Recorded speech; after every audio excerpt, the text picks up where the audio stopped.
these apps are important because they make my life a lot easier in terms of making things faster and more accessible for me. So before I had to carry out a lot of papers and a lot of information that I had to take with me all the time.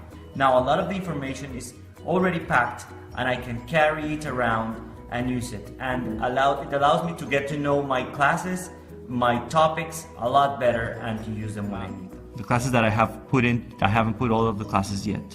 But then I can go into each of the classes that I teach and I have my students and I have them in list form or I have them in how they sit in the classroom.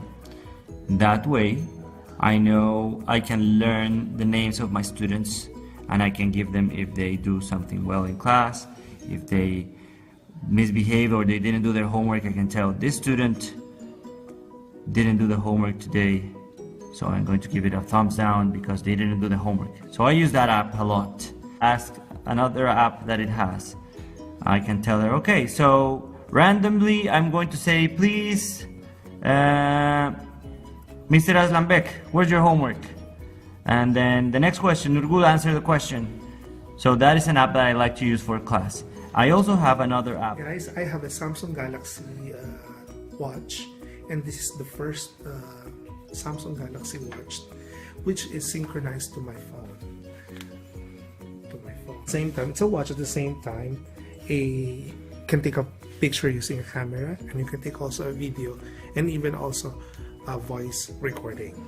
And you can see there's an application such as camera, contacts, email, dialer, find my device, gallery, media controller, logs, pedometer as voice settings, and stopwatch.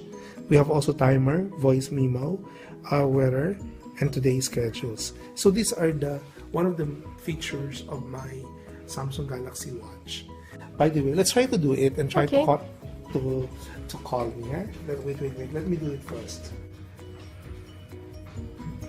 I will not answer. See? It's connected there. The purpose why I bought this is that my phone is really visible to those who want to get it from me. Those who want to, to get it. Say for example, let's say in the bus while I'm calling, somebody just get my phone and I cannot get it anymore because they get my phone. At least I can keep my phone near to me and I can use this one, and if somebody calls or message me, I can read right away. Okay, the latest hardware that I use it's called an OTG drive. It's also a flash drive, but you can use it on your cell phone. So when you use this, it detects the drive, and I can actually see whatever is in that thing, just like I plugged it into a computer. I can edit it if I have Microsoft Word here, but if not, I just get to view it. That's all. Okay, thank you. So then, cell phone is everything now. It has become an item, a device, a gadget that probably you cannot live without. I must admit that I am very dependent on it. I'm always connected, so yeah, that's what I use it for. I have apps like, well, of course I use Instagram, I use Facebook, I use something called Pocket, where I can actually save the articles I like. I also have special apps for videos and photos. I have selfie apps, even though I don't take many selfies. And so yeah, it's a wonderful device.